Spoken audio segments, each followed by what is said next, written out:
Hello. Good people of the Facebook world. How y'all doing today? Hoping everyone is having a marvelous day. Marvelous Monday. Get my charger plugged up. My phone kind of low. And I like to talk a lot, so I'm going to get my charger plugged up. Just in case. We should be fine, though. 1 second, man. Let me adjust this.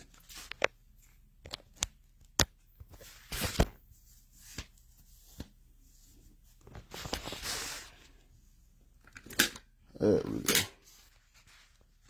All right, put that back on there. Focus that again. All righty. So how's everybody today? Of course, I'm Brother John on behalf of Lost Sheep Ministry. How you doing, Sister Rhonda? Trying to get this thing adjusted. Now I get started here. There we go.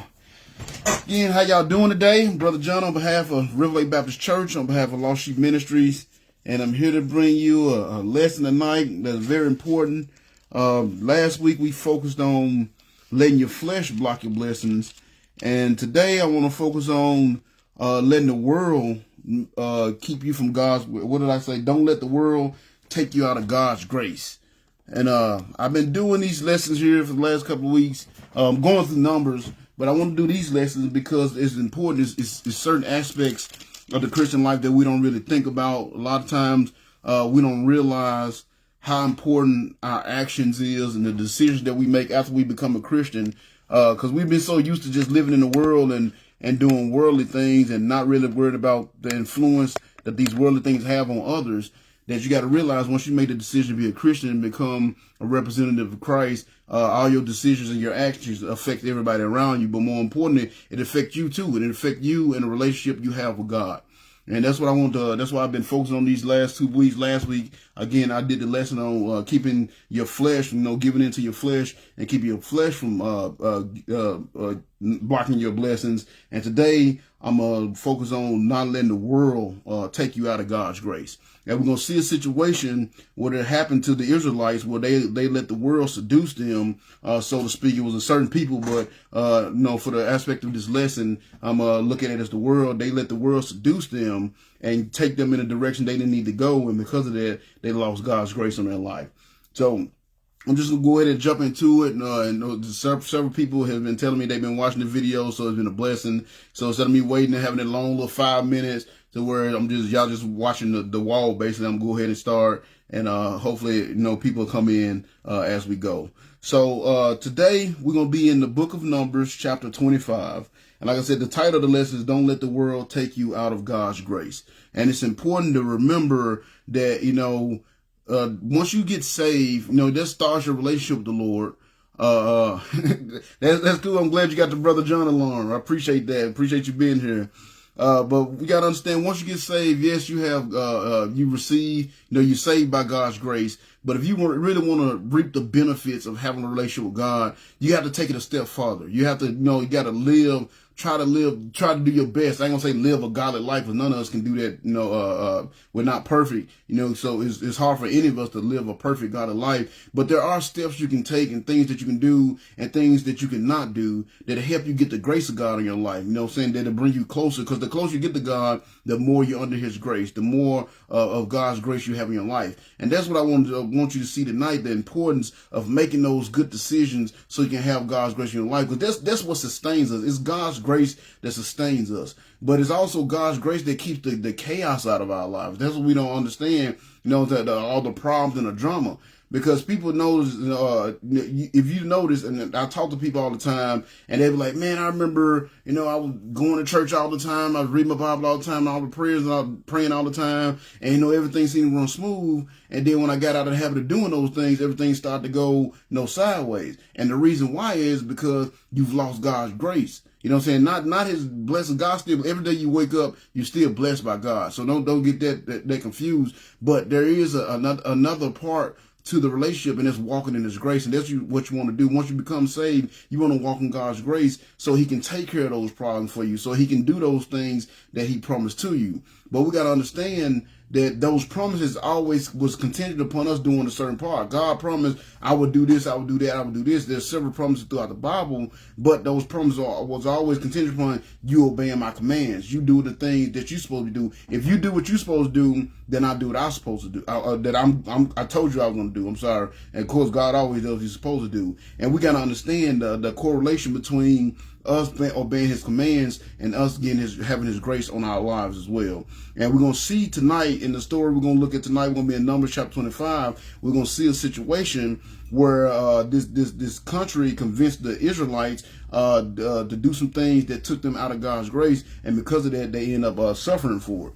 So where we at? Y'all know we've been going through Numbers, and we did chapter, I think it was like 18 or something the other day. No, it was 20. We're doing chapter 20 last week, and again, that lesson was don't let your flesh block your blessings. And we saw that where when you give into the flesh, they can also block the blessings that God has for you and block God's grace in your life as well. So tonight we're going to do chapter 25. Now, in chapters 22 through 24, I'm going to give a brief overview because it's a story. I've actually done it before. If you want to, I did this lesson, chapters 22 through 24 is a really cool story about this guy named Balaam. And there's a lot of stuff happened in there, and I actually did a lesson on it back in May. So if you want to see the lesson I did on that, I did that lesson back May the 16th. So if you want to, if you're interested in that lesson, it was called "If God is for you, who can be against you?" And I did that back on May the 16th of last year. So if you're interested in that, then go back and watch that video and watch that lesson. But I'm gonna give a brief overview of what happened because this is kind of the after effects of that of that lesson. In chapter 25 is the after effects of what happened after they had the situation where they was dealing with Balaam and Balak. So real quick, like I said, I'm going to do a brief overview of chapters 22 to 24. So the situation was Israel, of course, they're on their way to the promised land. They're on their way to the land that God had promised them, getting ready to cross the Jordan River. And while they was on their way there, a couple of kings came out and attacked them, which I didn't go through those chapters, but a couple of kings came out and attacked them.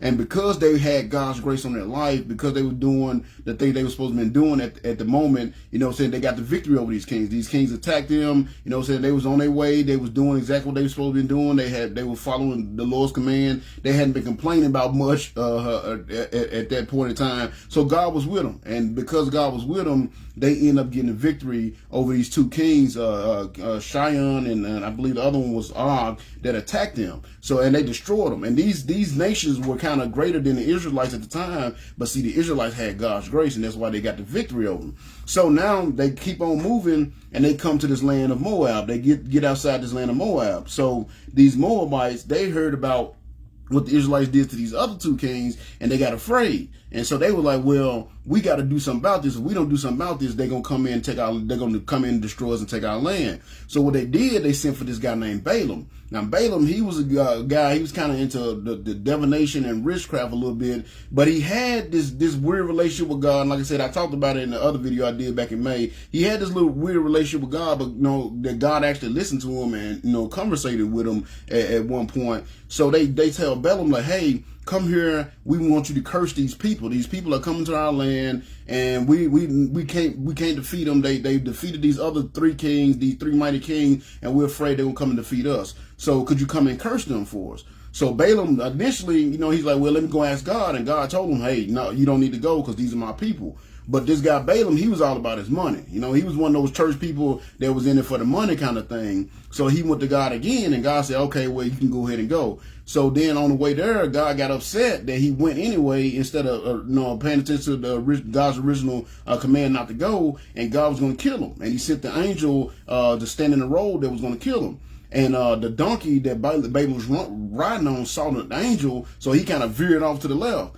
So Balaam beat the donkey and made him get back on the road. And then so they went down the road a little farther, and it said this time the angel came to a section of the road that it wasn't as easy to get by, and the donkey saw the angel there, so he kind of smushed his leg against the wall. And of course, Balaam got mad again and beat the donkey over the head. Like what's your problem kind of thing. And not realize the donkey was trying to save his life. So then it said, so it went down a little farther down the road, and it said the angel went to a point where the donkey couldn't get by at all. So at that point, the donkey just like flopped down on his ground and he just wouldn't move. So Balaam got upset and started beating the donkey, and then the donkey started talking to him. And he was like, no, why are you beating me? Obviously there's something wrong if I ever did this before. And then right when he said that, they said Balaam's eyes was open and he saw that the angel of the Lord was standing in the road with a sword, getting ready to kill him.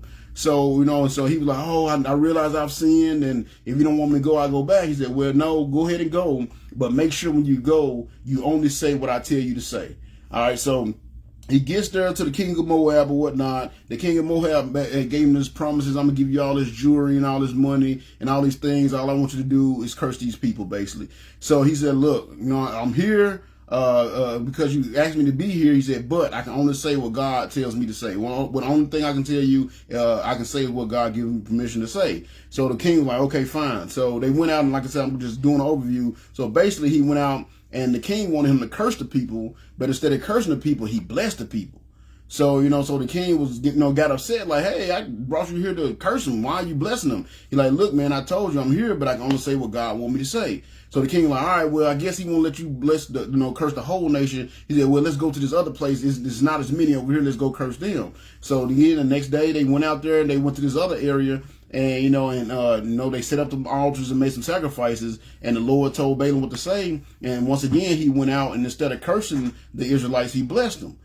So then the king got upset again, like, look, man, if you're not going to curse them, at least don't bless them. And he was like, look, I told you I won't say what God told me to say. So he's like, all right, well, I tell you what, there's a little small remnant on the outskirts of the camp. Like, let's go over there, maybe God will let you curse them. And like God is, is going to change his mind, like he's human, and he's going to go back and forth. The God say, I changed not. But this guy was constantly trying to convince Balaam to curse these people. So he went to an even smaller section and asked them to curse them. So once again, did the same thing. They set up some altars, made some sacrifices, and God gave Balaam what to say. And then for a third time, instead of cursing the people, he blessed them. So now the king was irate. He was upset, like, man, I brought you here. I told you I'm going to give you all this jewelry, and I'm going to give you all this honor and glory. And, you let God keep you from that, basically. And he's like, look, man, I already told you I can only say what God told me to say. He said, but I will make this last prophecy. So in the last paragraph of this story, in chapter 24, he makes his prophecy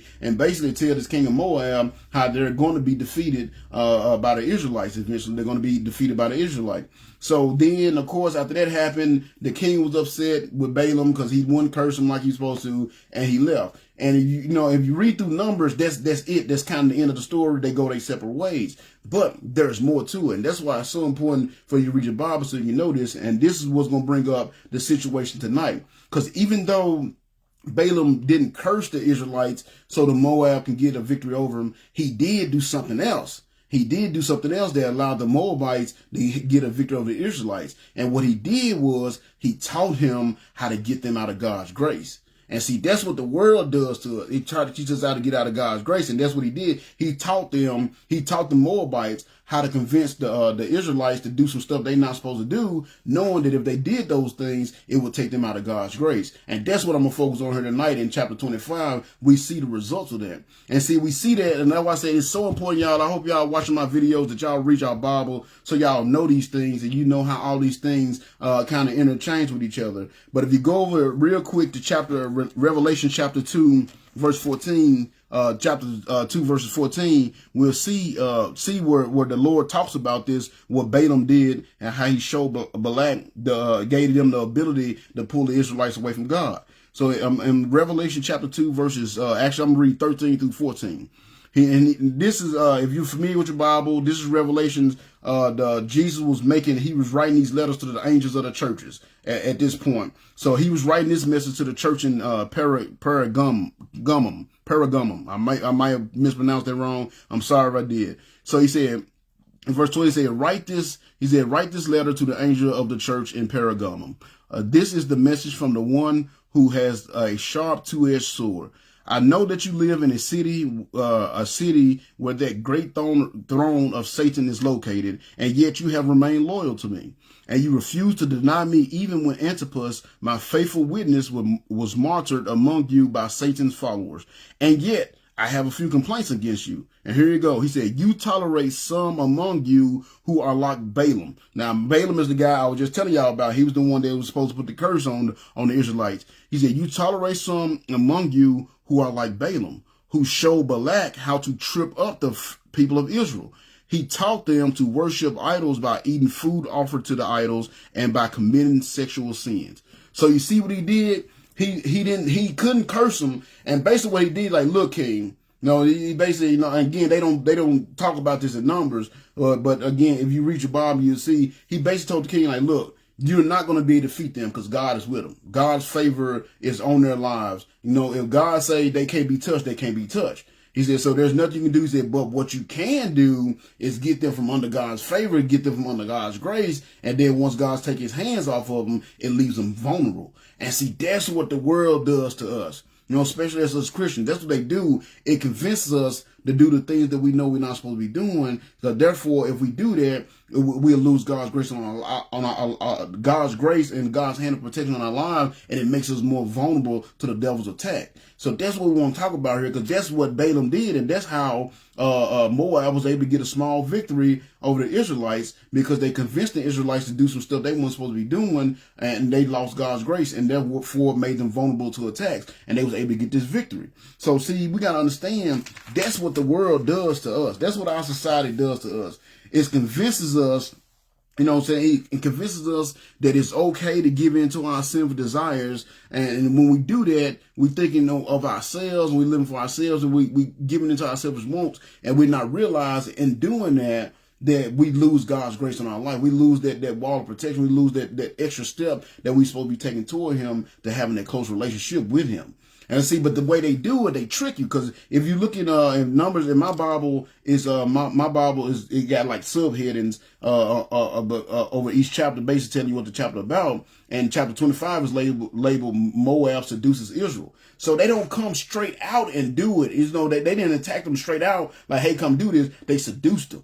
They trick them into doing the stuff that they're not supposed to be doing. And see, that's what our society does. That's what this world does. It tricks us into doing things, thinking things are okay that God has clearly said is not okay. And that's why I want to do this lesson, so y'all will see that, so y'all can see the dangers of that. You can see the blessing that of God on your life that you lose, and the grace of God on your life that you lose because you do what you want to do instead of doing what God said to do. See, when you go against God's word and when we follow man's command instead of God's command, then we lose that grace. And that's what's going on in our country right now. That's why we see so much going on in our country right now, because we're losing God's grace on our lives because we're doing more of what man is saying is okay. We following man's laws more than we following God's laws. You know what I'm saying? We're quick to do what a man said to do, or we're quick to praise and honor and glorify a man or some celebrity or something, than we are our own God and the word that he gave us. You know what I'm saying? So, and just for a few examples, I wrote down a few examples so y'all understand what I'm talking about. You know what I'm saying? For example, you got people out here saying, oh, there's many ways to get to heaven. You know what I'm saying? All religions are cool. As long as you believe in something, you're fine. And, as long as you live a good life and do this, and, you'll be okay. There's many, I think Joel Osteen thinks, oh, there's many ways. There's there's not only one way, there's many ways. See, that's convinced you to do things your own way instead of God's way. Because what's the Bible say? Over in John 14:6, Jesus said, I am the way, the truth, and the life, and no man come to the Father but by me. So see, God's word says that the only way to get to heaven is through Jesus Christ. But the world say, oh man, you be a good person and you give to the poor, or, you can believe in Allah and Buddha and all. As long as you follow something and you follow strictly, you'll be fine. See what I'm saying? That's what the world do. And if he convince you to do that and convince you to follow these other ways, then guess what? Now you're losing the grace of God on your life. You know what I'm saying? You're losing God's grace in your life. Another example, when they say abortion's okay, abortions are perfectly legal now. And then when they say, oh, it's okay, you know what I'm saying? Just go ahead. We ain't going to judge you like those church people do. If you want to go ahead and live your life, you made a mistake. You know what I'm saying? It's simple. It's a simple mistake. You shouldn't have to pay for the rest of your life with one little mistake. Just go ahead and give us this little $400 and you can correct that mistake and go on to rest your life, you will be okay. And see, it convince you that it's okay, make you feel good about, oh, well, yeah, I really, it was just a bad decision. It should be okay. But yet the God's word says it's an abomination. He said the God hates. He said, it was, I think it was on Proverbs. He said there's 6 things that God, he said there was 4 things that God hates, no 5. And one of them was the slaughter of the innocents. And what's more innocent than a baby in his mother's stomach? That baby ain't did nothing. It didn't ask you to go out there and have sex and do what you did to get him there. You know what I'm saying? But yet you're going to kill it. And whether I don't care how they classify it, it's murder. You know what I'm saying? Once the baby is conceived, that is a living being that's growing inside that mother. So if you get rid of, I don't care how many weeks along it is, you know what I'm saying? Once it's conceived and it's attached itself, that's a living organism. It's growing. And you know what I'm saying? Because if that wasn't the case, you wouldn't have to kill it to get rid of it. You wouldn't have to have an abortion to get rid of it. So for them to convince us that, oh, it's okay, then once again, that's the world telling you, oh, it's okay. No, go ahead. You'll be fine. Go ahead and live your life. See, it's trying to convince, it's seducing you. It's getting you to do something that God said is an abomination. The slaughtering of the innocent, that's an abomination. So it's convincing you to do something that God said you shouldn't do. Again, that's how you lose God's grace in your life. Another one, you know what I'm saying? And this is a big one that everybody's been involved in myself included. So, you know what I'm saying? I'm talking to y'all, but I'm talking to myself as well. Fornication. Fornication. God said, you saying, you shouldn't have sex outside of marriage. But the Bible said in several places, you shouldn't have sex. You shouldn't fornicate. Matter of fact, Paul said fornication is one of the worst sins that you commit because it's the only sin that you commit against your own body. But the world say, oh, it's okay. You can shack up and you know what I'm saying, and have your girlfriend. You can go Netflix and chill. It's okay. You know what I'm saying? You'll be all right. And again, yeah, you won't die, from it, but you lose God's grace in your life. And that can be just as worse. And that can actually end in death if you don't realize the path that you're walking down and get back on the right path before it's too late. But see, that's what the world do. It say everything's okay, convince you, seduce you into doing these things, not making, and you're doing them, not realizing, giving into that selfish desire, not realizing that you're losing God's grace in your life because of it. And then you wonder why I got so many problems going on in my life. Why is this not going right? Why is this not going right? Why it seems like everything can go wrong? And I felt like that for a while before I started serving the Lord, is because I was living for myself and doing what I want to do instead of what God wanted me to do. Another big one, and it's just some big ones that our world does that I believe that has caused us to lose God's grace on our lives. When you look at homosexuality, you know what I'm saying? Again, oh, it's okay, and they made it legal, and it's okay for two people, a man and a man that love each other. They should be able to get married. And you even got churches that got gay pastors now, homosexual pastors now, and marrying couples in the church and all this stuff. But what did God say about that? It's an abomination. So again, man saying it's okay and that book is just outdated, but God said, I change not. So if it wasn't good 2,000 years ago, it's not good today. You know what I'm saying? In God's eye. But we say, oh, it's okay. You fine. You can go ahead and do that. God gonna love you anyway. And that's true. God will love you anyway, but you will lose the grace of God on your life. You see what I'm saying? You're inviting the problems and drama and the chaos into your life because you're doing what you want to do instead of doing what God wants you to do, or stand away from the thing that God said is an abomination. Another one, again, we see this with the transgender movement that's going on. Oh, it's okay if you think you're a girl and you want to be a boy. It's okay to change yourself into a boy. Or if you're a boy and you want to be a girl, it's okay to do it. You know what I'm saying? Don't worry, but don't let them make you feel bad about doing that. And it's not a matter of making somebody feel bad, but what did God say? He said it's an abomination for a man to wear anything that pertains to a woman, and it's an abomination for a woman to wear anything pertaining to a man. So God said we shouldn't do it, but the world says okay. And so these are all kind of things that they do. They convince us to do stuff that we're not supposed to do. The majority of people, oh, well, everybody's doing it, so why don't you do it? And they make you feel weird, and they make you feel lame, and they make you feel like a loser because you don't participate in the things that they're doing, and then you end up doing it yourself, and then you lose God's grace in your life. One more, you know what I'm saying? Being under the influence. That's another one we see all the time. Oh, it's okay to go have you a few drinks. What's a few drinks gonna hurt? Knowing every time you never have just a few, you go out and get pissy drunk, so to speak, get into fights, you know what I'm saying? Guys abuse their families, abuse their wives, abuse their children, you know what I'm saying? Because they going out and they getting drunk and they under influence. Or you got people that's popping pills and ODing all the time. You got people that's on drugs, can't keep a job because they can't can't stop smoking marijuana. See, those are all things that the world convinces it's okay to do, and you do it, and you don't realize in doing those things, you're losing God's grace in your life. So that's what we're going to focus on. We're going to see. And that's what they did here. That's what Balaam did. He couldn't get the Lord. He couldn't curse the people because the Lord wouldn't allow them to. But he did teach the Moabites a way to get them out of God's grace by get them to do the very things God said not to do. And that's exactly what the devil is doing to us. That's what the world is doing to us. Convincing us that it's okay to do the things that God said not to do. And in doing so, we're losing God's grace on our life. Look at our country right now. Our country is a mess right now. You know, it's so much craziness going on right now. And, you know what I'm saying? And this is not a political message, so I'm not going to get into all that. But, I mean, if you got eyes to see, you'll see that it's crazy and it's getting worse. It's getting progressively worse. And we got to get back to it. And the way to get back to getting our country back to where it needs to be is to get back to walking in God's grace. You know what I'm saying? Right now, we're not walking in God's grace. When this country was founded, we walked in God's grace. You know, even with all the stuff that was going on, we were still walking in God's grace. There was still a lot of godly people that was doing what they were supposed to be doing. But now, man, it seems like there's nobody doing God's work anymore. Nobody has that zeal for the Lord anymore. And that's why we're losing God's grace on our life. And it won't be too long before this country fall and crumble because God is completely taking his hand off our country. Because you think about it, that's exactly what the devil did to Adam and Eve. Got them from under God's grace. Because you got to think about it, God set them up, put them in his garden. They didn't have to do no work. They didn't have to till. And many of y'all did in the gardening work, which I'm not a gardener. I'm not an outside planting the garden guy. But I know several people go to my church that do. And I know it's a lot of work involved in that. You know, and pulling the weeds and planting and tilling up the ground and all that stuff. It's a lot of work involved in that. You know, so, you know, but God put them in his garden. They didn't have to do none of that. All they had to do was eat. And they didn't even have all the commandments that we have. We got hundreds of commandments now. You read through the Bible because we got the main 10. But I mean, there's hundreds of commandments if you read through the Bible. They didn't even have all of that. They had one single commandment. Don't touch that fruit of the tree of good and evil. You know what I'm saying? The knowledge of good and evil. Don't touch it. Don't eat it. That's all they had to do. But what the devil do? Oh, you'll be all right. You ain't going to die. You know what I'm saying? You'll be all right.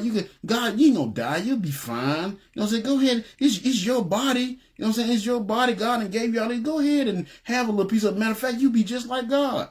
You know? And he convinced them to go and do something God said not to do. And what happened? They lost God's grace. God came, realized what they had done, and what he do? Kicked them out of the Garden of Eden. And what he tell them? Now from now on, you have to work by the sweat of your brow. You're going to have to eat. You know, where at first I had you set up where you can be in paradise and all you had to do was just live, you know, basically live, exist, you know, be fruitful and multiply. Now you got to work hard for the rest of your life. Not only you, everybody else behind you got to work hard. See, that's exactly what the devil did. He got them out of God's grace. And see, if the devil can't take your salvation, he'll take God's grace from your life. So even though you're saved, you're still struggling. And that's what we got to realize. When we save, especially if you're not saved, get saved. But if you're saved and you're still not walking in the path of the Lord, you're still not doing the thing that you know you're supposed to be doing, or more importantly, if you're just out there willingly doing the things that you know you're not supposed to be doing, then you're losing God's grace in your life. You're losing that opportunity and that chance to have that real close relationship, to really get the benefit of being saved. A lot of people, they get the benefit of going to heaven, but they don't really get the benefit of being saved and having God's grace on their life day in and day out. It's nothing like it. To have that peace knowing that no matter what happens, no matter what goes on, God got your back. Because you got to understand, God did promise that he would take care of you. You put your faith and trust in him. He promised that he would take care of us and he would provide for us. He protect us. But every time he made a promise, you look through. Every time he made a promise, it was always contingent upon us doing what we're supposed to be doing, and it's following his commands. And we're going to see what happens when you don't do that. And that's what we're going to focus on here tonight in Numbers chapter 25. And this is and I wasn't afraid to do a long intro because it's a small chapter. It's only 12 little points. But it's things that I think that if you do this, you can keep the word. It'll keep you from letting the world if you do these things, it'll keep you from letting the world pull you out of God's graces. If you're aware of these things and you do these 12 little things that I found as I went through this small little chapter in Numbers chapter 25, it'll keep you from letting the world pull you out of God's graces like the Israelites did with the Moabites. They let the Moabites convince them to do stuff they weren't supposed to be doing. Because of that, they lost God's grace in their life and they suffered because of it. A lot of people going to suffer because of it. So that's it. We're going to be in chapters of, you got your Bibles open, we're going to be in Numbers chapter 25. I'm going to go ahead and pray and then I'll jump into the lesson. Dear Lord and Heavenly Father, thank you so much for watching over us today. Thank you so much for giving us the opportunity to be here today, Lord. Thank you so much for letting me have a good, safe day at work and making it back home and getting me here in time to prepare this lesson and get ready to share this lesson tonight that you put on my heart with those that's watching this video here today, Lord. Help us to send your spirit down upon my heart. Use me to bring this message, Lord, so they can help them understand the importance of not only just accepting your salvation by your grace, but accepting your grace in their life in each and every day because they're walking with you. Help them to see the importance of that and just put your spirit upon the ones that's watching this video as well. Touch their hearts, open their minds up so seed may be planted. So if they're doing some things in their life, if they have wind and seal in their life that is pulling them away from you, Lord, give them the want to get rid of those things and stop doing those things so they may have that close walk with you and be able to do the things that they need to do so they can have your grace in their life, because there's nothing like having that peace that passes all understanding, because we know that you walk with us every day, Lord. So I ask you just be with us, get our hearts and minds ready to receive this word tonight, and I pray you use me to help someone come closer to you. We love you and thank you for everything, and say this prayer in your wonderful Son, Jesus' name. Amen. All right, so let me get some water real quick. So again, that's what people, I want to share. That's what people don't understand, because of course I'm one that believe that once saved, always saved. I believe that once you get saved, you're always saved. You can't lose your salvation, but you can lose God's grace in your life.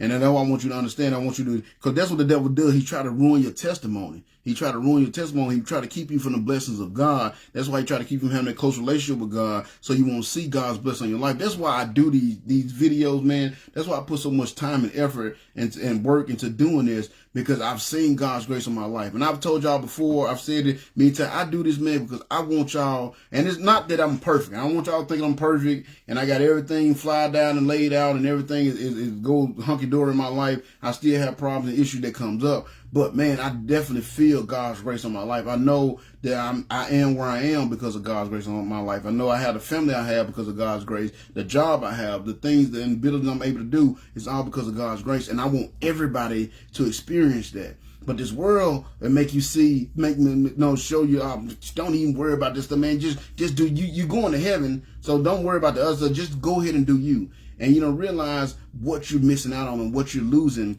when you have that mindset. You don't realize the things that you're missing out on, the blessings that you can have in your life, because you got the mindset of, I'm just going to do me. You know what I'm saying? Don't worry. I'm not going to worry about doing God. I'm just going to do me. You miss out on so much. And I never realized how much I was missing until I truly truly worked on serving the Lord day in and day out. And the blessing that I've had and the blessing that God has been to me and my family since has been just magnificent. And that's why I do this, because I want everybody to have that. I want everybody to experience that and have that feeling of God's grace on their life, knowing that you don't have to worry about what's going to come up tomorrow, because you know God already got your back, because you walking with him every day and you doing the things you know you're supposed to be doing, but more importantly, stand away from the things you know you're supposed to stay away from. And that's the point of this lesson tonight. And see what happens when you don't, when you give in to that self-desire. Watch what's going to happen to the Israelite. So again, we're going to be in Numbers chapter 25. We'll start over in verse 1. And of course, I always like to announce that I am a King James believer. But for my ministry, I preach to a lot of people that don't have a close relationship with God just yet. They're working on their relationship, or maybe uneducated and maybe haven't spent a lot of time in the Bible. So I always read out the New Living Translation just to make sure they understand what's being taught. But I am a King James believer, and I'm not being a heretic because I'm over here and when I'm a different person when I'm at church. I do believe in King James, but I believe this helps people truly understand what's being said. So with that being said, I'm going to jump into Numbers chapter 25, verse 1. So Numbers chapter 25, verse 1 says, now while the Israelites, now again, the title of it is Moab Seduces Israel. And again, this is right after the Moabites tried to get the Balaam to curse the Israelites so they can defeat them. And again, they wouldn't do it, but Balaam taught them what they need to do to get that victory, and that was to get them out of God's grace. So we see right here in verse 21, chapter 25, verse 1, it says, now while the Israelites were camped at Achaia, some of the men defiled themselves by sleeping with the local Moabite women. So number one is this: work hard at having self-control so that you won't give into the lustful desires that will pull you away from the God. All right, so I know that was kind of a mouthful. Again, work hard at having self-control so that you won't give in to the lustful desires that will pull you away from God. What am I talking about there? See, one of the things that God has commanded is the Israelites was not supposed to date or be with anybody, give in marriage, or be with anybody outside of Israelites. And the reason being is because he knew that all the nations that was around them were pagan nations. All the nations that was in the land that they was heading to were pagan nations. Matter of fact, that's why the Lord was wiping them out, because they was pagan. They was worshiping demons. They was doing things like sacrificing their kids in fire. They was doing all kind of just horrendous things that these nations was doing. And that's why the Lord didn't want them dating or hooking up or being with anybody from these other nations, because he knew if they did that, it would pull them away from him. You know what I'm saying? Because those things, they're fun to do. It's fun.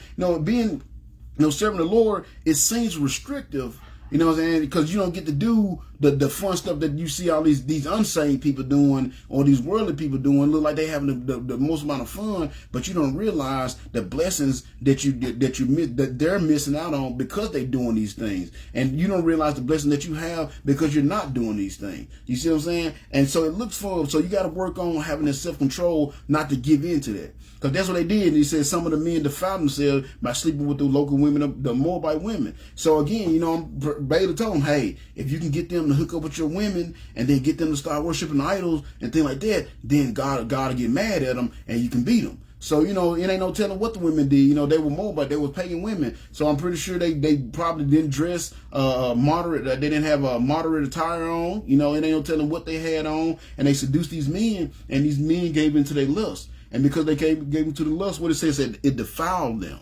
You see what I'm saying? So defilement is a term of being like, if they wanted to go to the temple, or they had to, make sacrifices, things of that nature, and in order to participate in like the Passover and all the holy holidays and things like this, they had to be clean. They had to be, they had to be purified. So if they hooked up with these Moabites, it defiled them. So right there, being defiled automatically pulls you out of a close relationship with God. And that's what they were doing. They was doing things that was pulling them out of having that close relationship with God by hooking up with these women, these Moabite women, because they didn't have more self-control. You see, they let these women come in and seduce them, and because it seduced them, they did some stuff that pulled them away from God. And we got to work on that.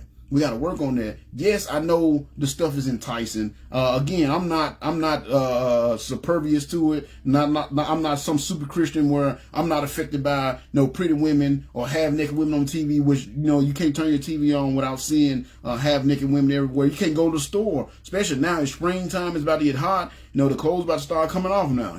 Where they was covered up at first, you didn't have to worry about them as much in winter. Now all that's out the window. It's warm now, and they're gonna be in there in their stretch pants and the biker shorts and all that stuff. And that gets me too. I'm a man just like everybody else. It gets me, but you gotta have enough self-control to where you don't go and give in to those lustful desires. Because if you do, that's how you lose God's grace in your life. When you're out there doing, you gotta understand, you can't live life in sin and do things that you're not supposed to be doing and expect God to bless you. It's not going to happen. I talk to so many people. Well, I can't figure out why this is going wrong. I can't seem to get over the hump, and I can't seem to get past this, and there's always a problem. Well, look at how you living. Look at the things you're doing. You're shacking up with this guy. You're married to one guy, and you're shacking up with another one. What do you expect God to do? You expect God to bless that? No, it's not going to happen. You see what I'm saying? And that's what that's what Balaam taught Balak. Like, look, if you can get them doing the things that they're not supposed to be doing, God will take his hand off their life. And the world does the same thing. You know what I'm saying? It convinces you to do those things you're not supposed to be doing, so you can lose God's grace in your life, and it make you, it opens you up to attack. It opens you up to the attack. You don't have on that full armor because you're not living like you're supposed to do. You're not walking the path that you're supposed to be walking. So that's why you got to work on having self-control. And I've told y'all before, y'all heard me preach this one before, bring this point up several times before. But it's so important because if you don't have self-control, you would never be able to truly serve the Lord with your whole heart. Because, God don't force us to do anything. He gives us free will. So if you can't control yourself, then God definitely can't control you. And you won't be able to do the things that God has for you to do because you're so busy giving in to your own self-desires instead of giving in to your spirit, and then your spirit guides you to do the things that you're supposed to be doing, or guide you to keep you away from the things you're not supposed to be doing. So it's very important. And that's what happened to these guys here. And it just started with a few of them. It didn't really give a number, but it wasn't like the whole nation of Israel went over over and started, having these relationship they weren't supposed to be having with these women. It was just a few of them. It says some of the men. It didn't say all of the men. It just says some of them, but that's all it takes. Just a few bad apples will spoil a whole bunch. So some of the men went and they defiled themselves by sleeping with the local Moabite women. And they weren't marrying them. So again, they was acting in the flesh. They was giving in the fornication. And see, watch what's going to happen because of it. He said, so these women invited them to attend sacrifices to their gods, and soon the Israelites were feasting with them and worshiping the gods of Moab.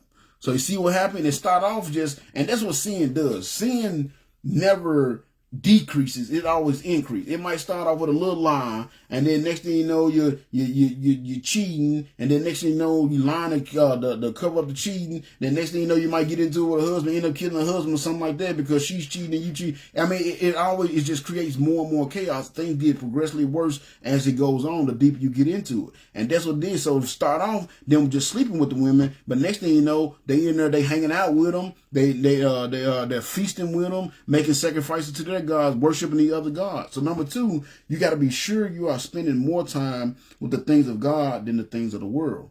See, that's what happened. These guys, they was more concerned with the world. They were going over there hanging out with these women. Oh, man, they know how to party. They probably having a party. They're going to make this sacrifice to Moloch later on. And, man, when they make this sacrifice, boy, you got to see that. They get naked and they do all kind of craziness. They be drunk and anything goes. You know what I'm saying? So they was worried about the world and that lustful desire they had. All it did was slowly put them away from God, put them out of God's grace. So it started off with them just hooking up with the women, but now what they doing? They spending a lot of time with them. They over there sacrificing with them. They feasting with them. Instead of just hooking up for a night and then they be it. Now they hanging out, spending a significant amount of time with them. And that's what the world will do. It'll start getting you to spend more time with the things of the world. You'll spend more time on, and I tell people this all the time, you spend more time on YouTube and Instagram and Snapchat and even on Facebook. Unless you can, now if you watch my sermon, then you're going to spend a lot of time because I talk a lot, but outside, but just, scrolling up and down, worrying about what everybody else doing, spending time there. And you spend more time doing things like that, on social media than you will in your Bible.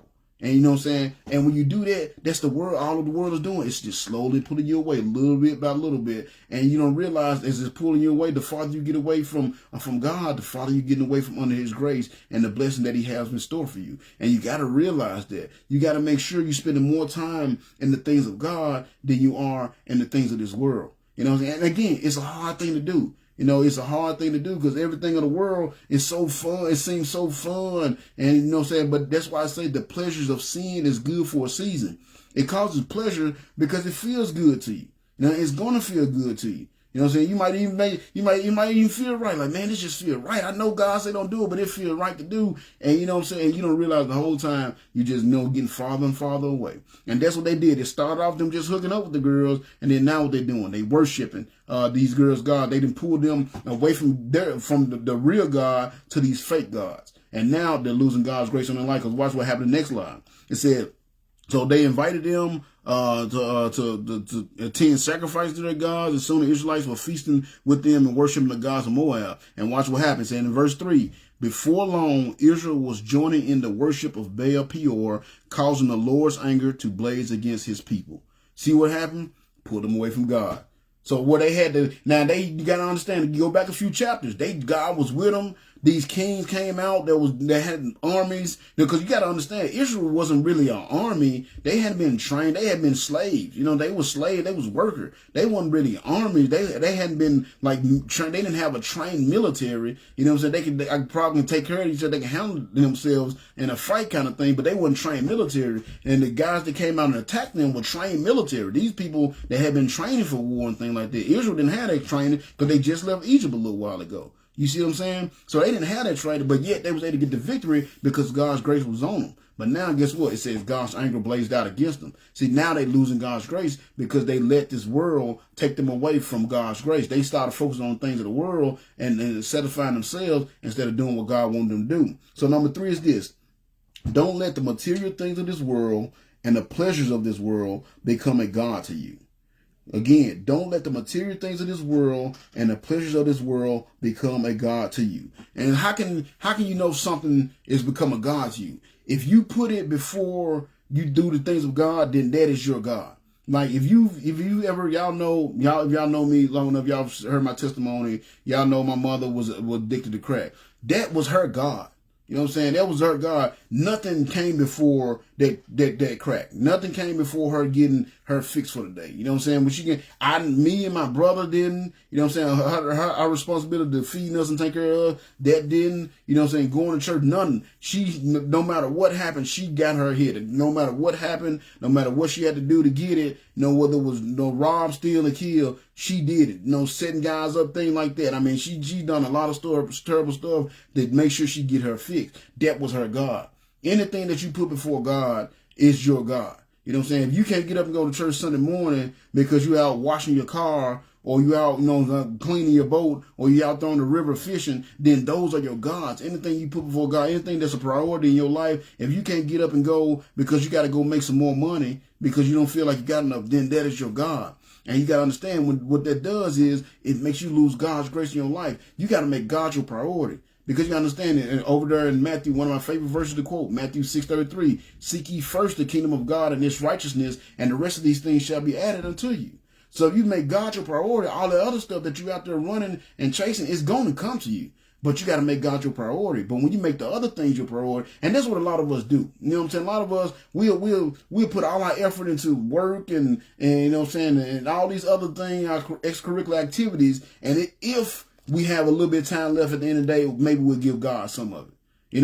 When in reality, it should be like when I start my day, you know what I'm saying, it's my prayer and the times I'm going to pray and the time, my Bible time, that's automatically in my day before anything else. That's automatically, when I first look at my day, like I always look at my day, the next day, like for instance, today is Monday, so I already got tomorrow planned out, so basically what things I had to do tomorrow. You know what I'm saying? But I already know at what point I'm going to read my Bible. I already know at what point I'm going to do my praying. You know what I'm saying? I already know at what point, and I actually got to preach tomorrow night. I'm preaching tonight, and I got to preach tomorrow night too. So I already know at what point I'm going to do those things. Those things are planned out first. And then the rest of my day revolves around whatever time I got left, I can give it to those. But those things there, they go first. You see what I'm saying? Because God is my priority. But if you put everything else before God, you put your own lust and desires before God, then those things become your God.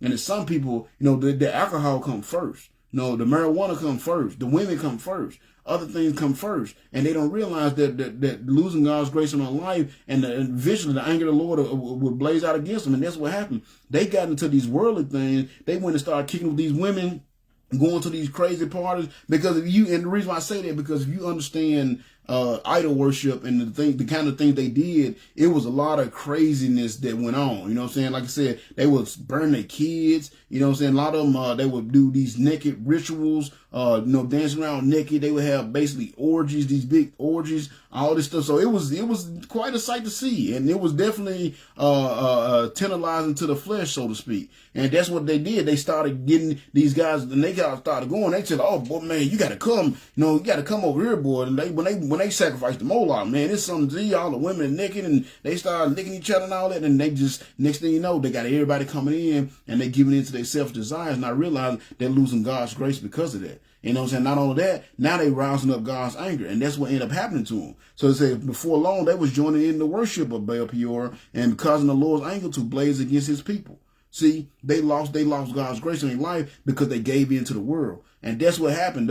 That's what Balaam taught them. Hey, man, if y'all can just get them to do this worldly stuff, then they'll lose God's grace and you can attack them. You know what I'm saying? You can take them down. And it's going to happen. A lot of Israelites going to lose their life because of they gave into the world. And again, that's what our world does. That's what our society does as well. Man, y'all go ahead and do that stuff. If it feels good to you, it ain't no big deal. You know what I'm saying? You'll be all right. Go ahead and do it. It's your body. Put them tattoos all over. And again, I got a tattoo, so I'm talking to myself. You know what I'm saying? It's your body. Go ahead and hook up with that girl that's been weakening at you. You know what I'm saying? Go ahead and Netflix and chill. And you don't realize you do all that. Yes, you might enjoy that moment for those couple of moments, but you're losing God's grace in your life, and you're losing rewards that you can have for eternity as well. You got to realize that. And that's what happened to these guys. They didn't realize what they start off just sleeping with the girls, and now they spend a significant amount of time with them, and now they've gotten to the point where they putting the other gods, these worldly things, the materialistic thing, and this worldly pleasure in front of their own God. And of course, God got angry about it. So in verse 4 it says, so the Lord issued the following command to Moses. He said, seize all the ringleaders and execute them before the Lord in broad daylight. So his fierce anger would turn away from the people of Israel. So number 4 is this. This is something we have to do, and this is something you have to do in your life. This is something we really need to do as a whole, but you definitely need to do it in your life. Make sure that you remove all bad influences from your life.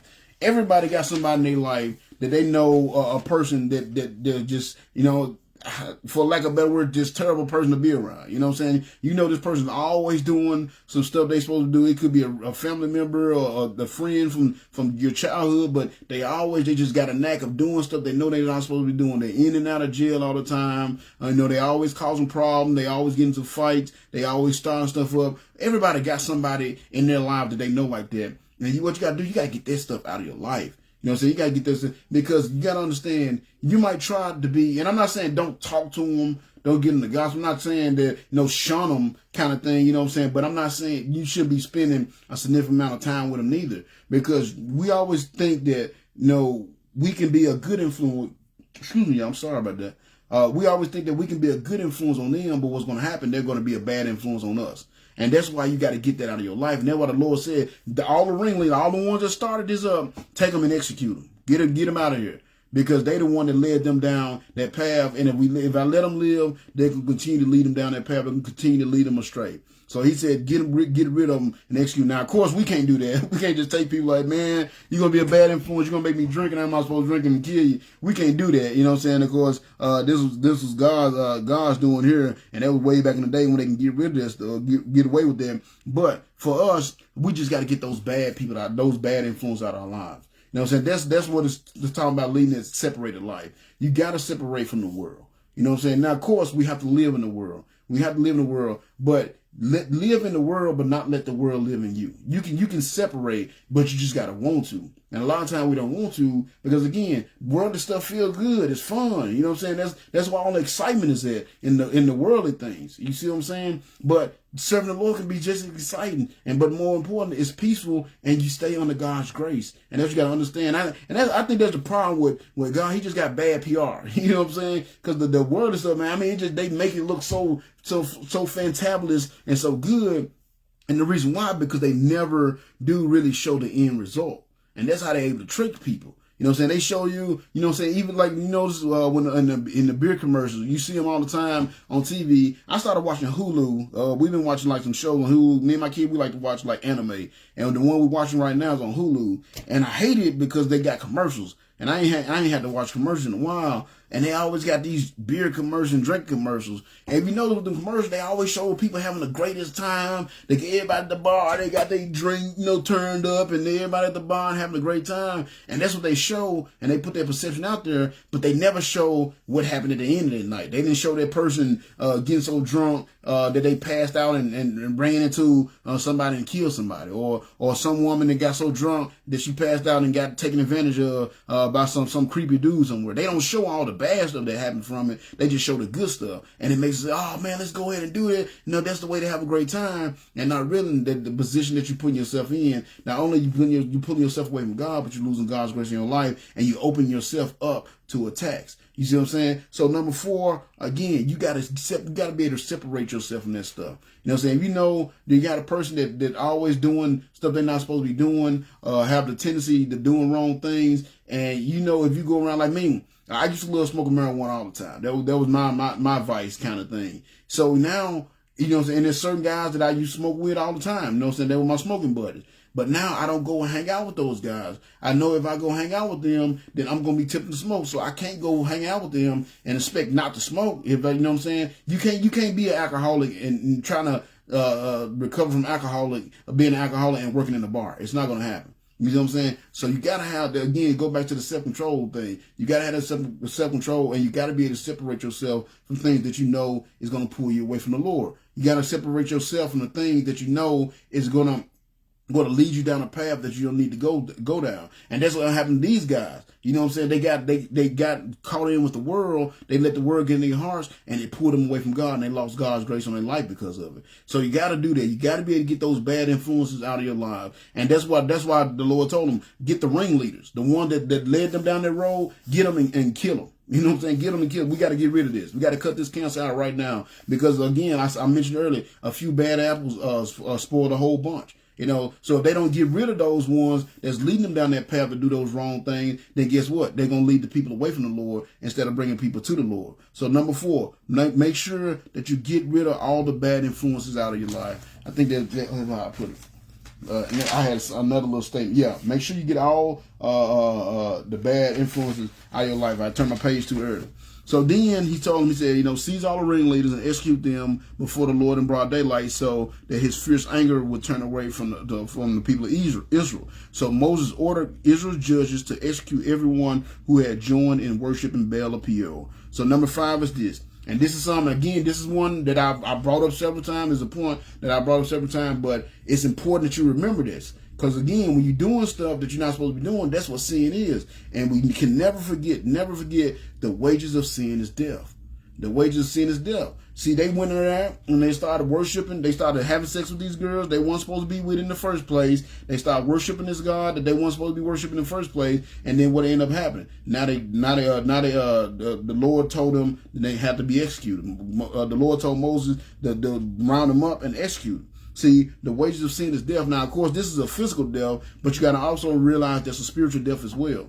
That's what that spiritual death is. That's what when you sin, you commit I'm sorry, I lost the word. When you sin, what you're doing, you quench your spirit. You got your spirit doing things that your spirit don't want to do, because especially if you save. You get the Holy Spirit in your heart, and there's certain things you should do so you can feed your spirit, so you can let your spirit grow. And there's certain things that you do that hinders your spirit, and there's certain things that you do that make you quench your spirit. And you don't want to do that. You want to get involved in quenching your spirit because you won't be able to grow and have that close relationship with the Lord. And that's what you got to understand. So you got to understand the wages of sin is death. When you can go out there and you can do all those things that you want to do, you can go and drink and carouse with women and all that, but you got to realize when you go down that road, what's waiting for you at the end of that road is going to be death. You know what I'm saying? It's no guarantee you're going to die right then and there. It might get you later on, but eventually it's going to get you. You know what I'm saying? You're going to be the one that pay for it. But again, the most important most important aspect of that is the grace of God that you lose in your life while you're involved in those things. You see what I'm saying? Because we see here that these guys, again, the Lord has been with them. He's brought them through all these battles so far. He's had his hand upon them so far, and now he's upset and he's killing them all. You know what I'm saying? They didn't die in battle, but they died because they're out here living their lives and doing what they want to do instead of doing what they know they're supposed to be doing. They know darn well they're not supposed to be with these Moabite women. They definitely know they're not supposed to be worshiping these other gods, but they gave in to the world. The world convinced them that it's okay to do it, and they gave into it. So now they've lost God's grace in their life, and because of that, they're about to lose their life. So again, we can't forget that. We can never forget that. While we out here, you out here doing what you want to do, you living the way you want to, you sinning, you can never forget that the wages of sin is death. And that's what's happening here. Now these guys, Moses has been ordered to kill all these ringleaders. He said Moses ordered the judges to execute everyone who had joined in worshiping Baal or Peor. So number 5, don't forget that the wages of sin is death. You can never forget that. So number 6 is this. He said, just then, one of the Israelite men brought a Mennonite woman into the camp right before the eyes of Moses and all the people as they were weeping at the entrance of the tabernacle. So you got to imagine that they had no shame at all. I mean, that's right before their eyes, like it wasn't no big deal. And you see, that's what it is. Now, if they wouldn't have did that previously, but and the thing is, this story don't say over the period of time that they did these things, but it had gotten so bad to where they didn't even have no shame in what they were doing. They just walked right in front of the people in front of the temple crying because, that they've sinned. They got ones among them that sin and they're turned away from God. These people weeping, and the guy just walked right in with a girl on his arm, a Moabite woman on his arm, like it ain't even no big thing. You know what I'm saying? So number 6 is this. If you are not brought under conviction about your sin, then you need to make sure that you are really of God. See, these people here, they didn't even have no conviction about it. They didn't even care. They didn't have no shame about it. They just walked straight in like it was no big deal. Knowing darn well, again, that they weren't supposed to be hooking up these Moabites and worshiping these other gods. But they didn't have no conviction about it. So if you able to go out there and continue to sin and live a worldly life, and it doesn't bother you at all, you really should need to check yourself. And it's not for me to judge you, and I'm not saying that you're not saved, but you really need to check yourself. And if you are saved, then you definitely need to work on your relationship with God. Because if you got a close relationship with God, it's going to be hard for you to do those things you're not supposed to be doing. You know what I'm saying? I tell you, like when I was younger, and I think I mentioned this in my testimony, I used to steal all the time because we was broke. If I wanted like certain things, we didn't have the money for, because like I said, my mama used it all for drugs. So if I wanted certain things, certain snack cakes and stuff like that, I would have to go steal it. You know what I'm saying? I used to steal stuff all the time. It never bothered me. But I've been serving the Lord, and I remember it was, I don't know, a year or so ago, I was at Walmart, and I was buying some stuff, and I had some waters, and I had all kind of some big items in my basket. And and I was and I also had bought a pack of batteries in my basket, and I set the waters on top of the batteries. So so I rung everything up, paid for everything, and I went out to my truck, started putting stuff in the car, and I realized once I got everything out the basket that, oh crap, I didn't pay for these batteries, And I was, at first I was like, oh, well, I guess I got me some free batteries. But it bothered me so much, the fact that I took, and I didn't even do it on purpose. It's just the fact that I knew that, hey, I didn't pay for those and I was supposed to. It bothered me so much that I went back into the store with the batteries in my hand and I had to pay for the batteries. It bothered me. Now, back in the day, I wouldn't care. Oh, man, I got me some free batteries. I didn't came up. You know what I'm saying? Lucky me kind of thing. But it bothered me so much, the fact that I knew I didn't pay for those batteries. I had to go back in there and pay for those batteries. Why? Because I've been serving the Lord. I knew that was wrong. I had made a mistake. I realized I made that mistake. And once I realized I made that mistake, I corrected that mistake. And that's what happened. You know what I'm saying? You really serving the Lord. You really have a relationship with the Lord. You know what I'm saying? It should bother you if you if you do some stuff that you're not supposed to be doing. It should bother you. So if you're able to, you're not coming out of conviction about your sin, then you need to make sure that you really are of God. You need to really look and make sure that you really did accept the Lord in your heart, and you really are having a relationship with the Lord. Because if you do, there should be some kind of change in you, and you should be able to live your life the way you did. You definitely should have some shame. And in fact, I'm going to go over real quick to Jeremiah chapter 6. And Jeremiah was talking about how bad things had gotten at that point to where they didn't have any shame. He said in chapter 6, Jeremiah chapter 6, verses 13 and 15, he said, from the least to the greatest, they trick others to get what does not belong to them.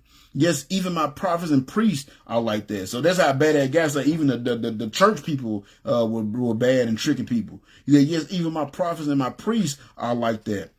They offer superficial treatments for my people's mortal wounds. In other words, they tell them, oh, you'll be okay. Go ahead and do it. It'll be fine. In reality, they need to get that gospel so they can get themselves straightened out. They're on their way to hell, but instead they tell them just go make more money and go get more materialistic things. So he said they offer superficial treatments for my people's mortal wound, and they give assurances of peace when all is war.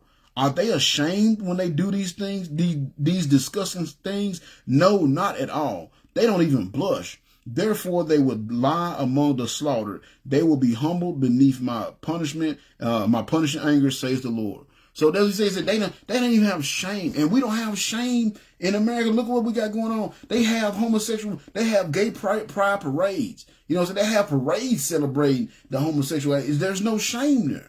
And what he say, because they have no shame, they will be punished. They will lie among the slaughter. And watch what happened to this guy. So this guy come walk in. Everybody's at the temple. They're crying because they realize they've gotten out of God's will. They're doing things they're not supposed to. And he just walks in with a Moabite woman on his arm, like no shame at all. And watch what happened. It said, now when Phinehas, son of Eleazar, and grandson of Aaron, the priest, saw this, he jumped up and left the assembly. Then he took his spear and rushed after the man into his tent. Phinehas thrust the spear all the way through the man's body and into the woman's stomach. So he was not playing. Phinehas was serious about it. When he saw that, he wasn't playing. He was trying to serve the Lord. So he wasn't playing. So number 7 is this. Be willing to take a stand for righteousness even when it's difficult to do. Because you got to understand, this man, he didn't want to kill his brother. He didn't want to kill his brother, but man, we already sinning. Somebody had to be made an example of, so to speak. You know what I'm saying? And this guy was and the reason why, and we'll see toward the end, I'm getting a little bit ahead of myself, but this guy was a major leader in the Israelite community that was doing this. So it ain't like it was just like the regular peasant people, so to speak, or the lowly just regular people. These were the leaders that was doing it. It was some of the main leaders, and of course if the leaders knew it, then guess what? Everybody else is gonna follow right behind them. And you know what I'm saying? When Phoenix saw that, he jumped up and he thrust him through. Now you got a man, he just killed one of his brothers. It's like it's all family here. You know what I'm saying? He didn't want to do that, but he had to do it because it was the right thing to do. So that's what you got to understand. If you're going to serve the Lord, if you're going to have God's grace in your life, you got to be willing to take a stand for righteousness, even when it's difficult to do. I can only imagine he didn't want to kill his brother. You never want to cut your family off. That's why we allow people in our life. That's why, the point I told y'all up there about separating. That's why we allow those people to stay in our lives, even though we know that they're bad for us. We know it's bad to be around them because we love them. You know what I'm saying? We want them to be there for them. We want to spend time with them. We want to, be there for them. But we got to realize sometimes you just got to do that difficult thing, especially in the name of righteousness. And that's what he did. Again, everybody's weeping. They humbled themselves before the tabernacle, and this man just come in with a girl on his arm like he don't even care, because there was no shame there. And what did the Lord say? Because there's no shame, you allow them on the slaughter. And what happened? Phoenix got up and he took that spear and he killed him and the woman. You know what I'm saying? That's how zealous he was about doing God's work, because it was the right thing to do at the time. And because of it, y'all say, well, how can that be the right thing? Because watch what happened. Because he did that, because of his action, and the next line it says, so the plague against the Israelites was stopped, but not before 24,000 people had died. See, the Lord was killing them off. The Lord was killing them off. The people was dying left and right. That was a real. We got this fake pandemic going on now. They got everybody scared, but that was a real pandemic. There, people was dropping like flies. And Phoenix knew something had to be done. Something had to be done. They had to show God that hey, this ain't all of us. These jokers messed up. We still with you. So when he saw the man come in, and he got the girl on his arm, so he grabbed that spear and he went through and he thrust both of them through. See, he had to be zealous, and he was zealous about the things of the Lord, and because of his zealousness, it stopped the plague. But what Roger said, not before 24,000 people had died. So see how you're seeing the effects on number 8 is this: your giving into the world could cause others to lose their grace as well. Because again, it don't really say how many people was actually hooking up with the women. It don't say how many, but it wasn't a lot. But it definitely, I don't think it was 24,000. These other people, they was collateral damage. They was the ones, they end up losing grace because their leaders had lost grace. Because again, the leaders were some of the very ones that was doing this. So because the leaders had went out of the way and lost grace, these people lost grace too. And 24,000 people end up dying. And that's another thing you got to understand, man. Everything you do, especially if you're a family person, like me as a family man, you know what I'm saying? I got to understand every decision I make affects my family. You know what I'm saying? If I get out of the way and I start going down the wrong path and I lose God's grace on my life, guess what? They also lose God's grace in their life and things start going bad for them. But and on the flip side, now the good part of that is if I stay on the path and I continue to do God's work and I continue to obey God's word, then the grace that God put on my life, he'll put on their life as well. And I've seen that happen. I've seen, and my kids even told me, especially my boys after they moved out, they told me, I can definitely feel the grace of God on our lives still, because they've been in several situations that could have ended badly and ended good. And they knew it was because of God, and they told me that before. The words out of their mouth. This is not me just saying it. It's words that come out of their mouth. Like, man, I can definitely feel God's grace on our life. We should have been, this could have been real bad, but God, intervene kind of thing. So you got to understand that. But everything you do, it affects people around you. So your giving in to the world could cause others to lose their grace as well. So because these few men went off and started gave into the world, started hooking up with these Moabite women like they weren't supposed to, started worshiping these idols and sacrificing these idols. Because of them giving into the world, others had to suffer as well. So 24,000 people lost their lives. So that's why Phoenix did what he did, because he saw the plague. He saw the people falling down the rock, dropping dead all around them. So something had to be done. Again, it wasn't something that, I don't think he was just a killer. He was sitting there itching, waiting to kill somebody. Man, I can't wait for somebody to mess up. No, I don't think but he knew that needed to be done so he could stop this plague, so he can show the Lord that, hey, this is not everybody. It's just these few, so please don't punish everybody. And because of his zealousness, because he got up and he went and he did what he did, it stayed the plague and 24,000 people died. Had he not did that, more could have died. They could have possibly been wiped out. You see what I'm saying? So again, look at what we got going on our side. We got this COVID going on, this COVID crap going on, and all of the bad things that are going on the right and all that. That's because we've gotten away from under God's grace. And that's what we need to do, man. We need to have a revival. We need to open our hearts up and our minds up and realize the importance of get back to God before it's too late. So we can stop losing so many people, so we can stop losing so many battles, so we can stop having so much craziness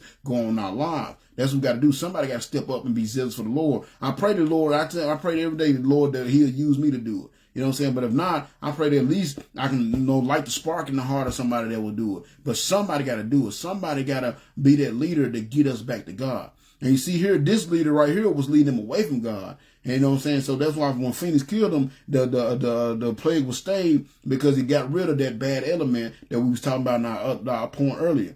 But you got to understand that giving into the world can cause others to lose the grace on their life as well. But like I said, on the flip side of that, when you follow God's commands, you do what you're supposed to do, it can cause others to have that grace. You know what I'm saying? Especially, like I said, if you're the leader of a family, you're a family man or family woman, you know what I'm saying? The grace of God put on you, your family can benefit, your kids and everybody else around you can benefit from that as well. You know, but in this case, it was they benefited because of Phoenix zealousness for the Lord. It benefited, but 24,000 people died before that happened. So you got to understand that everything you do affects others around you as well. So then in verse 10 it said, then the Lord said to Moses, Phoenix, the son of Eleazar and grandson of Aaron the priest, has turned my anger away from the Israelites by displaying his passionate zeal among them on my behalf. So I have stopped destroying all Israel as I had intended to do in my anger. So again, I kind of talked about it already, but I leaned into it already. But number 9, a zeal for the work of the Lord could mean salvation for many. Excuse me, I'm sorry, y'all. I ate lunch a little late today, and it's trying to come back up on me. I apologize. But number 9, a zeal for the work of the Lord could mean salvation for many. In other words, when you got that fire in your heart, when you just want to make sure you do what you can to do God's work, it's a lot of people that can get saved from that. You know what I'm saying? I feel like that. That's why I make sure every Saturday, that's again another thing. That's when I plan out on Saturdays. You know, we have a lot of little activities going on, family things going on, but I make sure Saturday I got my time planned for when I'm gonna go out soul winning on Saturday. You know what I'm saying? Because that's my zeal. I love nothing more than going out and telling people about the Lord. I went out this Saturday, knocked on some doors, and led 2 young ladies to the Lord. You know what I'm saying? That's because of the zeal that I have for doing God's work. And that's what you got to understand. Just as when you do wrong, people can suffer from it.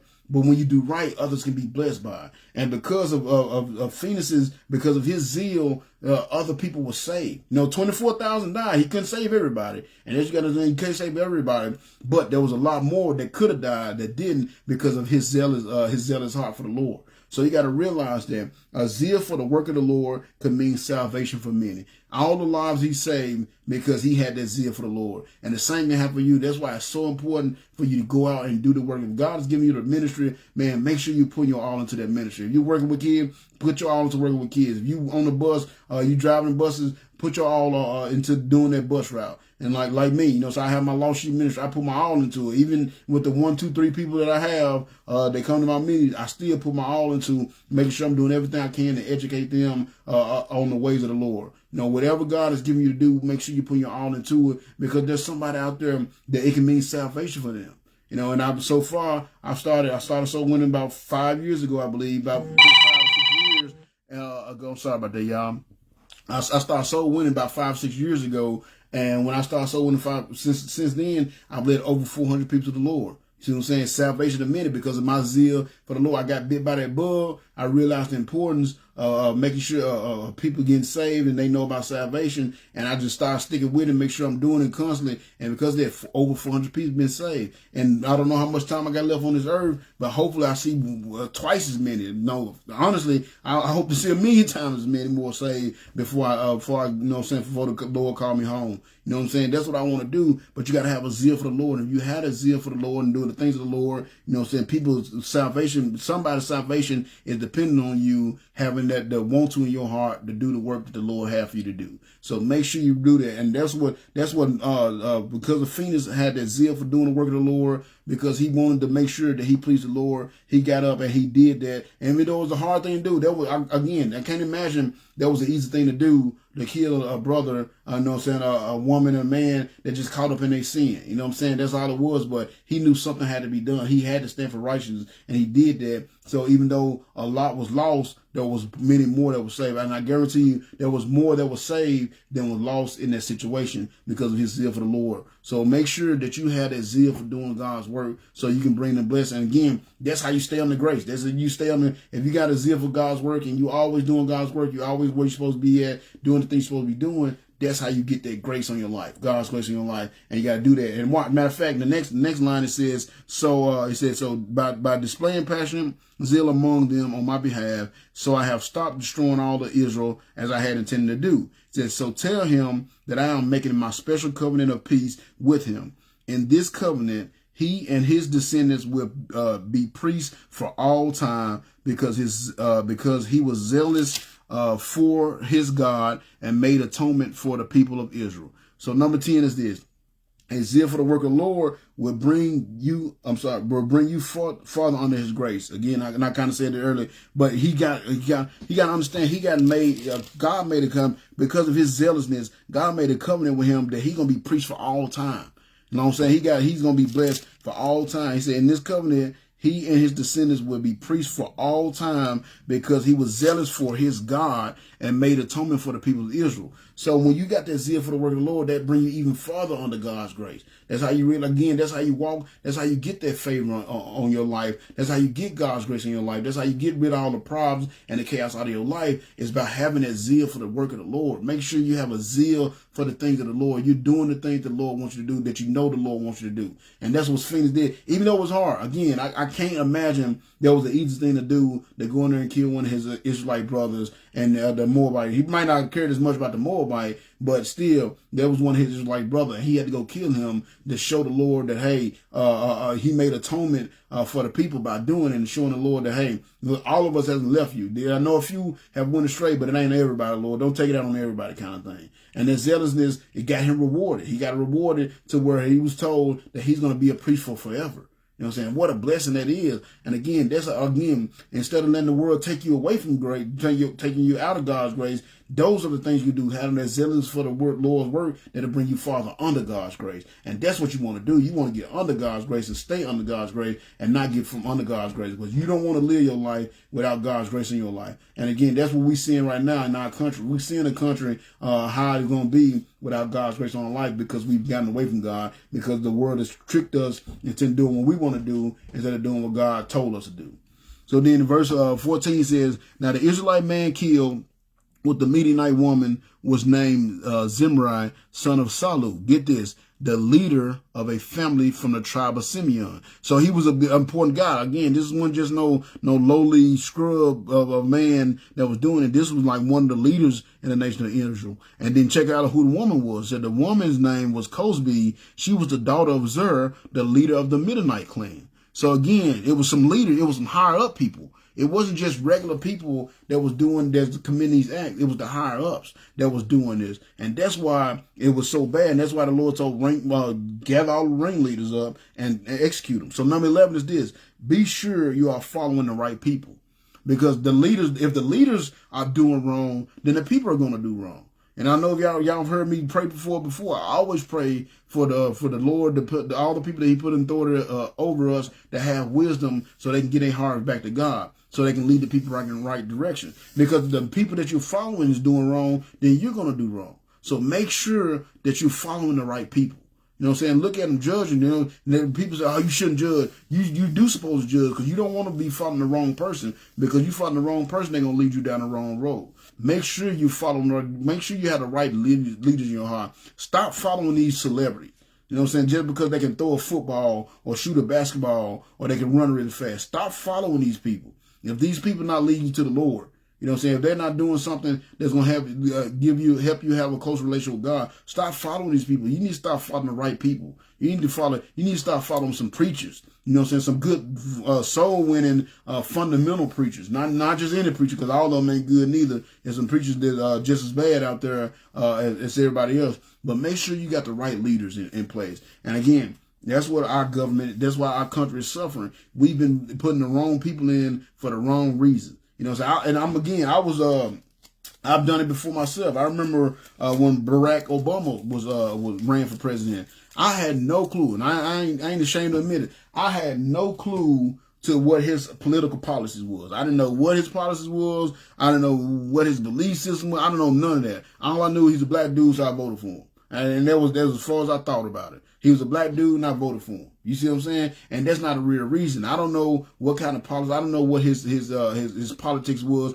I don't know what his policies was. I don't know none of that stuff. I just voted for him because he was black. And that's not the reason to do it. I should have did, if I was doing things the right way, which I've learned how to do since then, you know what I'm saying? Do some research. What kind of thing, what bills and kind of laws and rules and regulations does this person support, and what kind they don't? You know what I'm saying? Because a lot of, especially us as black people, we have a tendency of voting straight for Democrat, not realizing that most of the time when a Democrat makes rules and the things they support are the very things that we're against. So you need to do, and me, I'm not one to be Democrat or Republican. Like I said, I look and do the research, and with whichever one that makes their laws and they make their rules and regulations according to the laws of the Bible, that's the one that the closest to the Bible, because none of them is perfect. But whichever ones that actually follow God's law and they're against the things that I'm against and they for the things I'm for, then that's the ones I vote for. I don't just vote for them just because they black or they got a cool name, or I know when Arnold Schwarzenegger became governor of California, it was simply because he was Arnold Schwarzenegger. You know what I'm saying? He didn't have no kind of political history or none of that. He was just simply, he was a movie star. Everybody liked him. That's why he got in. And that's what's wrong. We got to make sure we following the right people. Because you following the wrong leaders, they're going to lead you down the wrong way. And that's what happened here. These two people that was doing this crime right in front of the nation of Israel, they were both leaders. One of them was a leader of the Israelites, and the other one was a leader of the Mennonites. And they was doing it right in front of everybody with no shame.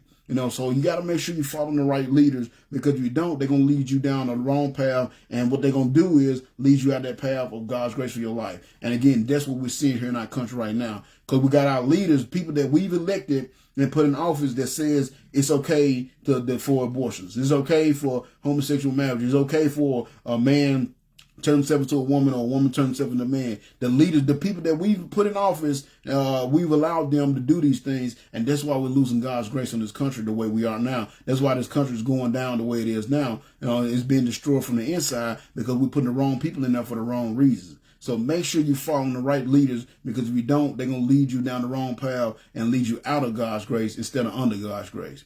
And then last one is this. Last point is this verse. We see it in verse 16 as we finish up verse 16 and 17. So it said, then the Lord said to Moses, attack the Midianites and destroy them, because they assaulted you with deceit by tricking you into worshiping Baal of Peor, and because of Cosbi, the daughter of a Midianite leader who was killed on the day of the plague at Peor. So number 12 is this. Sometimes, and I'm explaining y'all were like, well, what does this got to do with family? I'm explaining to you. Number 12 is this, though. Sometimes family can be the main tool the world uses to separate you from God's grace. Sometimes family can be the main tool that God uses, the world uses to separate you from God's grace. What do I mean by that? You got to understand something. Again, if you know your history, you know your Bible, you got to understand who were the Moabites. These were relatives of the Israelites. They were like second or third cousins or something like that. They were relatives of the Israelites. The Moabites was. They was actually, because if I'm not mistaken, they come from the lineage of Lot. And y'all remember when Lot, had the relationship with his daughters or whatever. So they was Israelites. The Moabites was Israelites. And then you got to also understand the Mennonites, who they were. If y'all remember. And this is the sad part. This is the messed up part about it. If y'all remember when Moses left Egypt, after he killed that person and he ran into the desert and he stayed in the desert for 40 years, you know who he stayed with? The Midianites. So these are his relatives as well. So Moses had to go back and destroy his own relatives. As a matter of fact, the Lord didn't take him home, didn't let him die till after they had went and completely conquered the Mennonites. You know what I'm saying? And I think the Lord did that on purpose, but it was his own family. He had to go and fight against his own family, because his wife and his father-in-law and all those were Midianites. So these were the people that had taken care of him for 40 years. And I've heard I was talking to somebody and they like, I can't worship God because they wasn't saved. And like, well, I can't believe in a God that make a man go and kill his own family. kind of thing. I got into a conversation with a guy about this one time. But you know what I'm saying? They was doing stuff they weren't supposed to be doing. And the Lord knew as long as he left them around, all they was going to do is keep pulling the Israelites away from him like they did in this instance. That's why you notice when the Lord told them when they finally started going to the promised land, the Lord said, kill everybody. He said, just get rid of everybody. He said, don't leave nothing alive. He's even in certain instances, he said, even kill the cows. He said, don't leave nothing around. He said, kill everybody. And he wasn't doing it to be mean or because he's just a vengeful God. It's because he was trying to purify the land. He knew as long as he left any remnant of the old people, the old pagan people around, then all they was going to do is have a bad influence on the Israelites. And what one of our points earlier, though, I was saying, make sure you get the bad influences out of your life. And that's what the Lord was trying to do. He was trying to get them bad influences out of the lives of the Israelites so they wouldn't stray away from him. You know, but in this situation here, it's his own family that's doing it. Because like I said, the Moabites were related to the Israelites, and the Mennonites were related to Moses, because that's what his wife was, a Mennonite. So you got to understand that sometimes family can be the main tool that the world uses to separate you from God's grace. So again, these are things that you should be aware of and you should know, so you don't let this world pull you from under God's grace, because that's what they did. You know, look at the Lord. At first, they was in God's grace. They was winning wars, fighting, beating soldiers. Weren't even trained, didn't even have a trained military, but yet they was beating soldiers from a trained military, had God's grace in their life, everything was going good, and then now they got to mess with these folks, and they pulled them out of God's grace because Balaam taught them. He knew that if he can get them to do stuff that they weren't supposed to be doing, if he knew that he can get them to go against God's word and start doing the thing they weren't supposed to be doing instead of doing what they're supposed to be doing, that God would get angry with them and they can get that victory. So the Moabites got this small victory over them. I mean, 24,000 people died. The Moabites never known that they couldn't have done it on their own. They couldn't give the 24,000, but because they convinced them to get from under God's grace, because they convinced them to do stuff they weren't supposed to be doing, they got them to basically shoot themselves in the foot, so to speak, and able to take from under God's grace, and they end up defeating themselves because they got out of God's way and started doing what they supposed doing what they want to do instead of what God wanted them to do. So y'all be careful with that. Understand that when you sinning, when you out there willing to sinning, when you live your life the way you want to, especially when God has specifically told you or showed you, especially, hey, this is what I want you to do, where I want you to be, and you still doing what you want to do, and the things that and being where you want to be, you're losing God's grace in your life. And when you lose God's grace in your life, you open yourself up for attacks, and you lose the opportunity to get that victory over the devil that you can have if you had God having your back. So I thank y'all. I told y'all one a very long chapter, but I think it was a very good chapter. I pray that it was very helpful for you. And again, if y'all doing this, if you're out there and you're doing the same thing, if you know your heart is not in the right place, if you know you're not doing the things that you're supposed to be doing, or you're out here living, letting this world convince you that it's okay to do those things, man, you got to realize the danger, the dangerous path that you're on. But more importantly, you got to realize the blessing that you're losing, and you got to realize that it's pulling you from under God's grace, and it's keeping you from having that protection of God on your life that you can have, that peace, that security of knowing that the Lord walks with you every day. You won't have that if you're doing the things that you know you're not supposed to be doing, because God is not going to support sin. So thank y'all for joining me tonight. I hope y'all enjoyed that message. Again, I hope it was very helpful, everything. And I'll let y'all know, everything that I say is me preaching to myself. It's all stuff that I've been involved in before, you know what I'm saying, or things that I'm working on now. You know, I'm not perfect by any means. I don't want y'all to think I'm perfect and I got it all planned out. But these are just concepts that I've learned from my mistakes. These are concepts and things that I live by, that I learned from my mistakes, that help me get through the everyday life of trying to be a servant of God and doing the things that God wants me to do. And that's why I just share them with y'all. I hope they help for y'all, and I hope they will go stick it to your heart and the seed be planted, so it'll help you build a relationship with God, so you can get to that place where you're always under God's grace and you don't have to worry about losing God's grace in your life. Because you saw what happened when they lost God's grace. 24,000 of them died. Where at first, the king of Moab tried to get them to curse them, just a little small remnant, and God wouldn't even do that because they was under that grace. But soon they got from under that grace, they lost 24,000, and that's what happened. You lose God's grace in your life, and you open yourself up for attack, and you won't be able to get the victory. So of course, thank y'all for joining me tonight. God willing, I'll be back next Monday at 7 o'clock with another lesson. I'm going on through numbers. I think I'm just about done with numbers. I'll probably get into Deuteronomy, but we'll see how I go. I haven't looked ahead just yet. But if there's before that, if there's anything else in the stories I haven't covered yet, or any certain topics that y'all want me to talk about, please inbox me and let me know, and I can work that into my lesson plan. I just want to be helpful for y'all, but if not, I just keep on going, doing these Bible studies through the book of Numbers in Old Testament until we get to the end of it. Continue to share the videos, tell people about the videos. I appreciate the support I've been getting. I've been coming across a lot of people that's been telling, like, man, I've been watching it, and I've been having other people watch it. So that's been a blessing, man, because I put a lot of work into this, and sometimes I'll be like, man, I don't even know, and we always doubt it's even worth it. But when I hear things like that, it shows me that it's worth it, and it encourages me to keep going. I'm gonna keep going regardless, but it definitely gives me the encouragement to keep going and keep putting my all into it. So continue to share the videos, tell others about the videos, tagging them in it. I never make anything private, so because I want this word to get out, and I hope it can help people as they go around the world and bring this world back to the Lord, so we can get back under God's grace. So continue to do that, and I appreciate everybody that does that for me. And of course, if you're not saved or not sure about your salvation, please reach out to me and let me know. Inbox me, email me, get in touch with me some way so we can talk about that, and I can tell you what you need to know. I can share the gospel with you and tell you what you need to know so that you may be able to accept the Lord as Savior, because it's the most important decision that you'll ever make. And also, if you got any kind of questions, spiritual questions, need any kind of spiritual counseling, trying to figure out which way to go in your relationship with the Lord, please reach out to me and let me know. If you do that, you know what I'm saying, like I said, just hit me up, and I'll set some time aside so I can talk to you and try to guide you down the path, because that's what the Lord gave me the ability to do, to guide others, and I just want to be used by Him. So if you got something that you don't understand, or some Bible or anything, just reach out to me, and we can set some time aside so I can do some spiritual counseling with you. And as always, if y'all want to catch some of my old videos, this is my YouTube page. Eventually, all my videos will get on there. I am like way behind because my computer went down, but I'm gotta spend some time on figuring out a way to get the rest of them on there. I'm behind a little bit, but I still got plenty on there. There's plenty of material on there. My old stuff is probably 20, 30 on there already. So trust me, there's plenty on there already, but I do want to get everything on there. And if you want to get caught up on some old lesson or something, there you go. Go there, youtube.com, and put them in,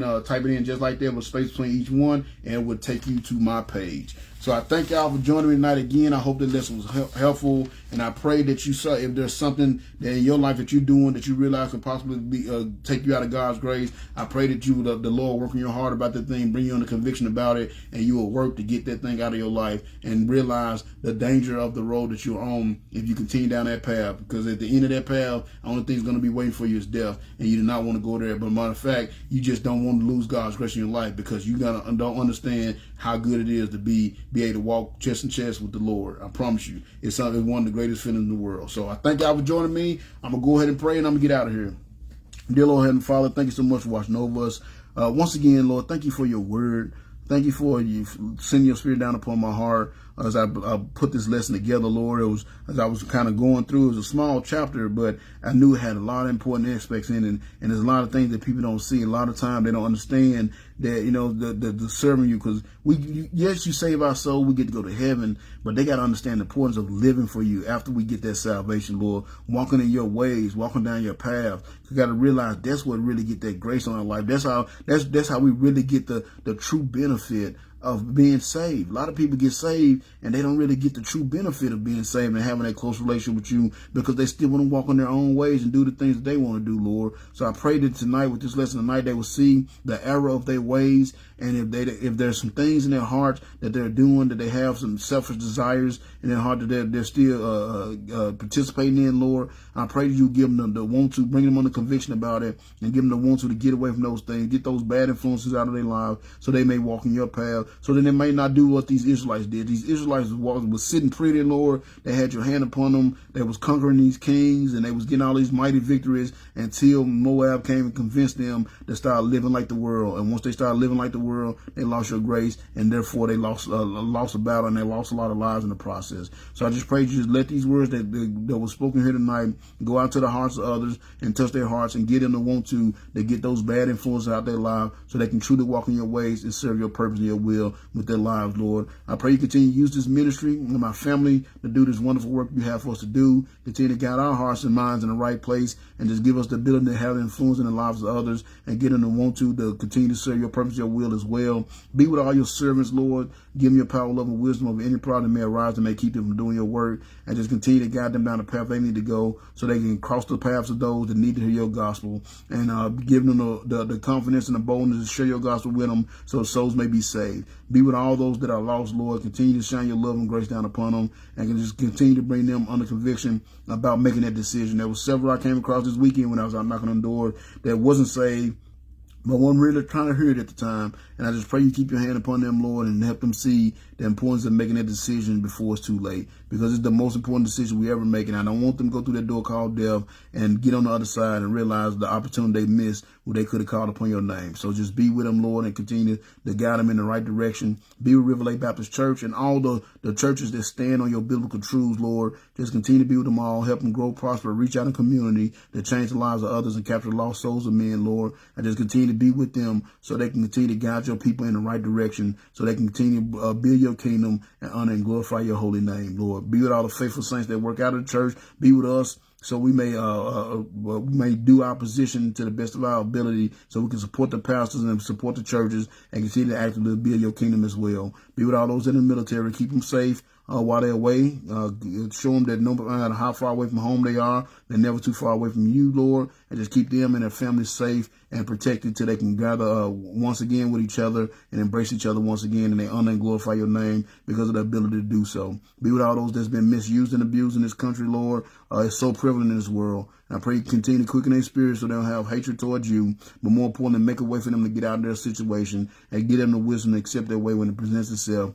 And more importantly, take this evil out of the hearts of the men and women that commit this abuse, Lord. Help them see the danger and the damage they do to their brothers and sisters, and take that evil desire out of their heart to do that so that the world may be purified once again. And I just pray you just continue to watch over us all your servants. Just keep us all safe throughout the night. Be with us as we finish up this night, Lord. Help us all get rest. We pray for a good, peaceful night.